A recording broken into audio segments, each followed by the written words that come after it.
do Senhor, toda graça e redenção. Do Senhor, toda graça e redenção. Das profundezas eu clamo a vós, Senhor. Escutai a minha voz, vossos ouvidos estejam bem atentos ao clamor da minha prece. Do Senhor, toda graça e redenção. Meu irmão, minha irmã, a paz do Senhor Jesus, o amor do Imaculado Coração de Maria esteja contigo. Estamos juntos, retomando agora o tempo comum. Estamos no 10º domingo do tempo comum. E nosso Senhor, no início do Evangelho de hoje, ele entra na casa de Pedro. Qual é a casa de Pedro? A casa de Jesus. A casa de Jesus é a igreja. E no domingo passado, domingo da Santíssima Trindade, nós vimos solenemente nosso Senhor ordenar aos seus apóstolos, aos seus discípulos: toda a autoridade me foi dada no céu e na terra, portanto, ide e fazei discípulos meus todos os povos, batizando-os em nome do Pai e do Filho e do Espírito Santo, ensinando-os a observar tudo o que vos ordenei. Eis que eu estarei convosco todos os dias até o fim do mundo. Ou seja, pelo batismo, nós entramos nesta casa que é a igreja. E pelo sacramento da reconciliação, se tivermos a ousadia ou a infelicidade, não ousadia, a infelicidade, de sair desta casa que é a igreja, por algum motivo, nós podemos retomar. Por quê? Porque no Senhor toda graça e redenção. Do Senhor, toda graça e redenção. Há um modo de nós não usufruirmos desta graça e redenção que nosso Senhor nos veio trazer. E que modo é esse? É justamente aquilo que Jesus vem nos exortar para que não caiamos nessa armadilha, que é o pecado contra o Espírito Santo, que é o único pecado que não tem perdão. Ou quando a gente diz assim, as pessoas podem se assustar: mas como assim, Padre? Se a misericórdia divina não é eterna, não é infinita, como que um pecado não tem perdão? O pecado contra o Espírito Santo, ele não tem perdão, não por uma falha da misericórdia divina, mas porque a pessoa, por esse pecado, vai fechando o seu coração, tornando o seu coração endurecido e, por causa disso, inacessível à divina misericórdia. O Papa São Pio X, na sua catequese, ele fez assim uma lista dos 6 pecados contra o Espírito Santo, para que nós não caiamos neles. E vamos enumerá-los. No primeiro pecado contra o Espírito Santo é a desesperação da salvação.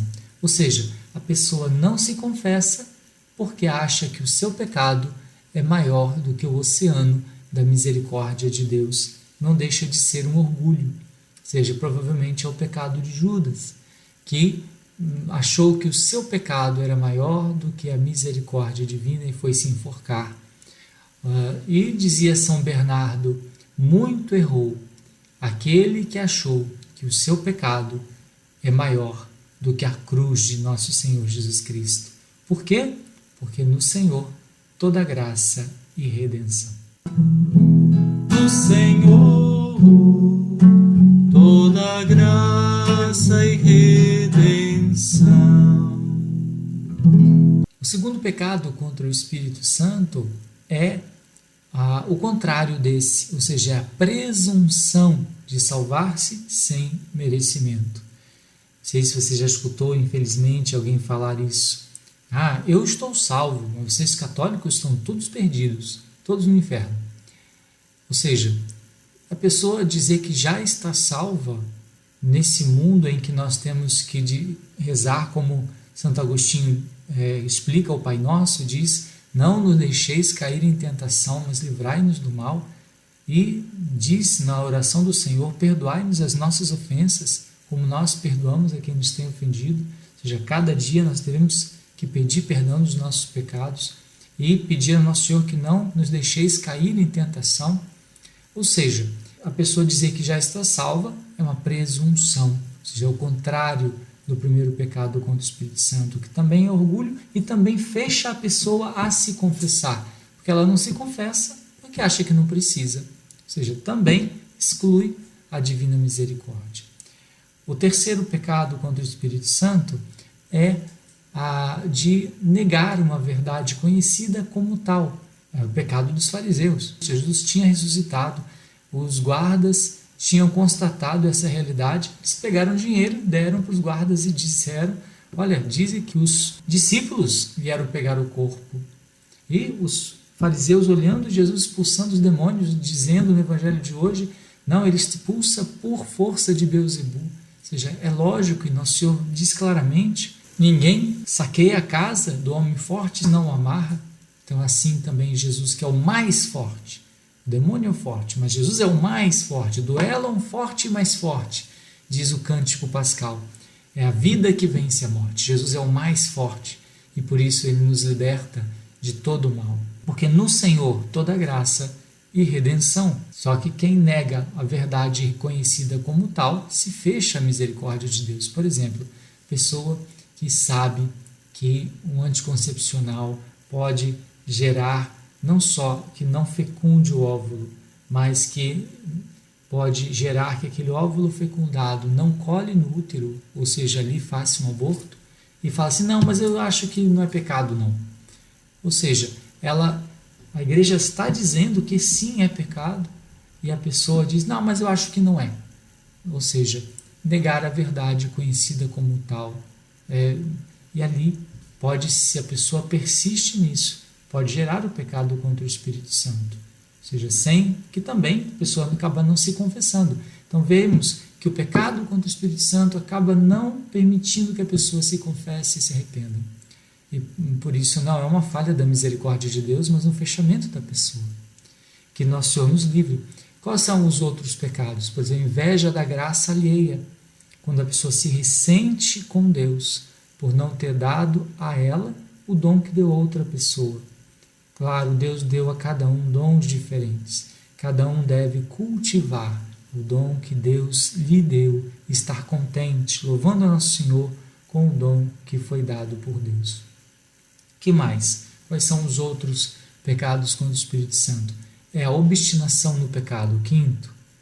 Quinto pecado contra o Espírito Santo, obstinação no pecado. A pessoa tem todas as chances de se converter, tem a confissão, mas se obstina, não, eu quero continuar pecando, e gera o último pecado contra o Espírito Santo, que é a impenitência final, que a pessoa, quando está para morrer, não quer o sacramento da reconciliação. São Vicente de Pallotti tinha ojeriza de que alguém pudesse morrer nesse estado, e fez coisas assim que dão vontade ou de rir de engraçado ou até de chorar de emoção. Por exemplo, quando tinha um senhor que estava em estado grave, botou uma arma do lado e falou para os familiares, se chamasse um sacerdote para confessá-lo, ele matava o padre. São Vicente de Pallotti viu que aquela pessoa estava perigando em morrer com um pecado contra o Espírito Santo, pediu um chale, se disfarçou de velho e foi lá como se fosse uma enfermeira que ia ficar lá cuidando dele. Quando a pessoa não estava percebendo, ele foi lá, pegou a arma, escondeu. Quando foi no outro dia, a pessoa estava confessada. Porque no Senhor toda graça e redenção. No Senhor toda graça e redenção. E ontem foi o primeiro sábado do mês.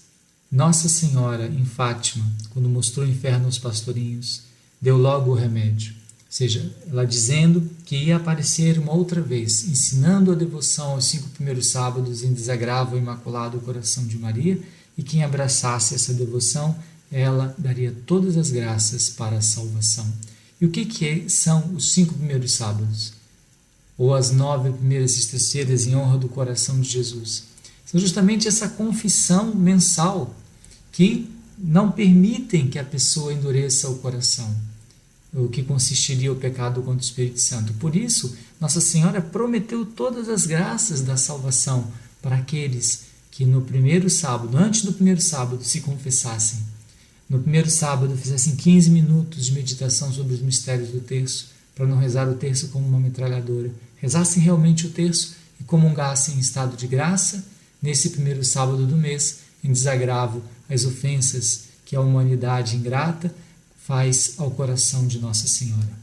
E assim, quem abraçar essa devoção, ela prometeu todas as graças para a salvação dessa pessoa. Isso, com certeza, é o cumprimento daquela primeira leitura, onde nós vemos no pecado dos nossos primeiros pais, Deus já prometendo, porém inimizade entre ti e a mulher, dizendo ao inimigo, a Satanás, entre a tua descendência e a dela, e esta te esmagará a cabeça e tu lhe ferirás o calcanhar. Ou seja, essa mulher, mãe, que vai gerar uma descendência que esmagará a cabeça da serpente, é Nossa Senhora. E Nossa Senhora sempre unida ao seu Filho Jesus no mistério da nossa salvação. E esse coração imaculado de Maria, com certeza também é a casa onde nós devemos morar, onde é um refúgio poderoso para nos livrar do endurecimento do nosso coração, para que nenhum de nós caia nas tentações do maligno e possa chegar ao final da vida sabendo que no Senhor toda graça e copiosa redenção. Do Senhor toda graça e redenção. E nos lugares onde não há a possibilidade de se confessar e comungar todos os meses, como na Amazônia, então faça ali a meditação dos mistérios do terço, faça ali o terço mariano e, quando possível, diga ao sacerdote que te confessar, que vai visitar a comunidade do interior, que ele tem a intenção de fazer os primeiros sábados. Nossa Senhora vai ver a tua intenção de comungar e, na impossibilidade, fazer apenas a parte que é possível, que é no primeiro sábado do mês, fazer os 15 minutos de meditação sobre os mistérios do Rosário, rezar o terço e, assim que o sacerdote visitar a comunidade, confessar e comungar. E a ti, meu irmão, minha irmã, a bênção de Deus Todo-Poderoso e Misericordioso, Pai, Filho e Espírito Santo, desça sobre vós e permaneça para sempre. Até o nosso próximo encontro, se Deus quiser. São José, Pai adotivo de nosso Senhor Jesus Cristo, a quem esse ano de 2021 está consagrado, rogai por nós.